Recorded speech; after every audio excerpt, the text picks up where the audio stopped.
यही राम राज्य की विशेषता है। चल ही स्वधर्म निरत श्रुति नीति। लोग अपने अपने धर्म में निरत होकर श्रुति और शास्त्र के अनुसार जीवन जीते थे, इसलिए सब सुखी थे। यही राम राज्य था, अपने अपने वर्ण धर्म का पालन करते, और राम जी ने यही किया। आज तो भक्ति के नाम पर वर्ण धर्म का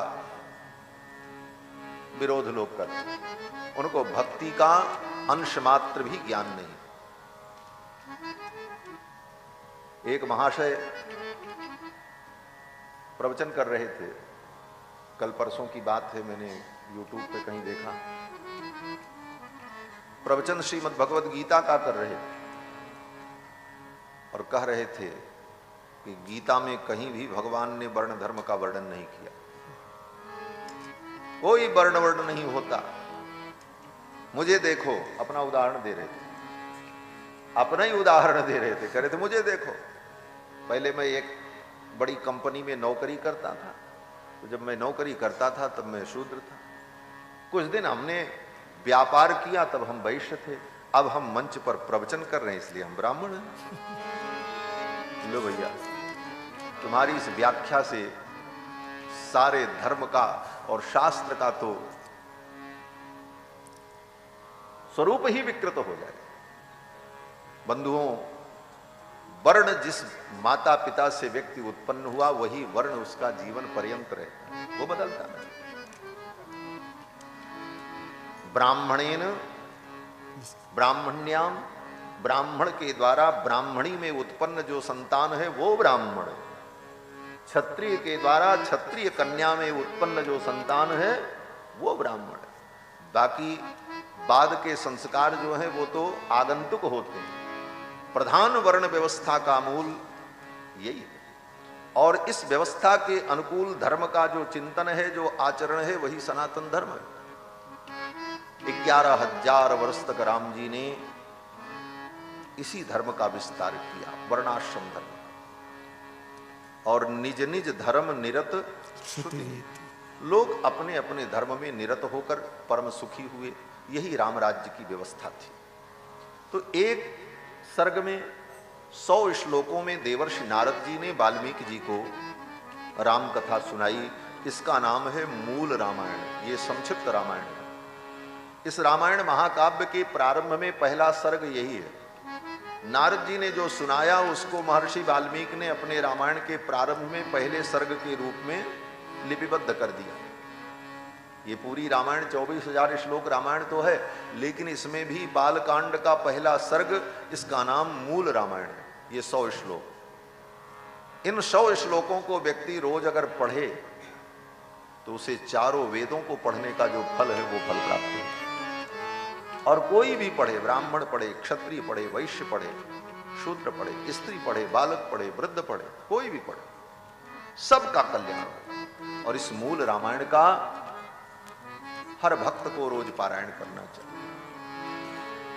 मूल रामायण को सुनकर के ही महर्षि वाल्मीकि को राम कथा का ज्ञान हुआ, और फिर उन्होंने इसी का विस्तार 24,000 श्लोकों में।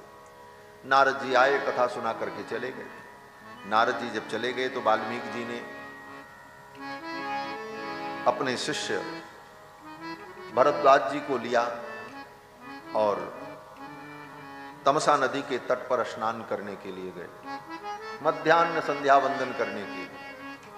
तमसा नदी के तट पर जब पहुंचे तो वहां एक क्रौंच पक्षी का जोड़ा विचरण कर रहा था। आपने देखा होगा, नदी के तट पर तालाब पे जहां पानी की अधिकता होती, वहां वो बड़ी बड़ी चोंच वाले पक्षी, सारस पक्षी, क्रौंच पक्षी जोड़े से विचरण करते। क्रौंच पक्षी का एक जोड़ा विचरण कर रहा था। उसी समय एक बधिक आया, शिकारी आया, और उस शिकारी ने उस क्रौंच पक्षी में जो नर था उसको बाण से मार दिया। उसको तो शिकार करना था, मांस खाने के लिए। उस निरीह पक्षी को शिकारी ने जब मारा, निषाद ने, बाण लगते ही वो गिर पड़ा और तड़प तड़प करके मर गया। उसकी जो मादा थी क्रौंची, वो विलाप करने लगी अपने पति की मृत्यु को देखकर।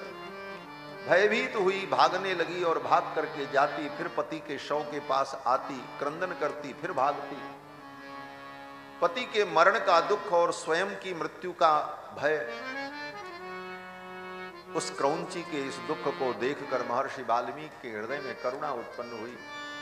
वाल्मीकि जी आए थे स्नान करने के लिए, तमसा नदी के तट पर यह घटना हो गई। ये दृश्य देखते ही वाल्मीकि जी के हृदय में बड़ी वेदना हुई, करुणा प्रकट हुई। वो शिकारी तो हंस रहा था दूर खड़े होकर, उसको तो लग रहा था मुझे तो बहुत बड़ी उपलब्धि मिल गई, मेरा शिकार मुझे मिल गया। उसकी प्रसन्नता को, उसकी मुस्कुराहट को देखकर वाल्मीकि जी को क्रोध आया और वाल्मीकि जी ने उस निषाद को शाप दे दिया। मां निषाद प्रतिष्ठाम त्वम अगम शाश्वती समाह। हे निषाद, तुम बहुत दिन तक जीवित नहीं रहोगे, तुम्हें प्रतिष्ठा नहीं मिलेगी। प्राणन रूपाम प्रतिष्ठाम, ये तुम्हारी जो सांस चल रही है, तुम जिंदा हो, बहुत दिन जिंदा नहीं रहोगे, मर जाओगे। अब तुम्हारी आयु घट जाएगी, तुमने पाप किया है, अल्पायु हो जाओगे। क्यों? बोले यत् क्रौंच मिथुनादेकम अवधि काम मोहितम। इस क्रौंच पक्षी के जोड़े में एक को, नर को तुमने मारा, इस पाप के कारण तुम्हारी आयु क्षीण हो जाएगी, बहुत दिन तुम्हें प्रतिष्ठा प्राप्त नहीं होगी। ये शाप दिया उस निषाद को महर्षि वाल्मीकि ने, श्लोकबद्ध, श्लोक में शाप दिया। यही श्लोक उनके मुख से प्रकट हुआ। मां निषाद प्रतिष्ठाम त्वम अगमः शाश्वती समाः यत्रौंच मिथुनादेकम अवधि काम मोहितम। ये श्लोक महर्षि वाल्मीकि के मुख से प्रकट हुआ उस निषाद को शाप देने के लिए। यही विश्व की प्रथम कविता है।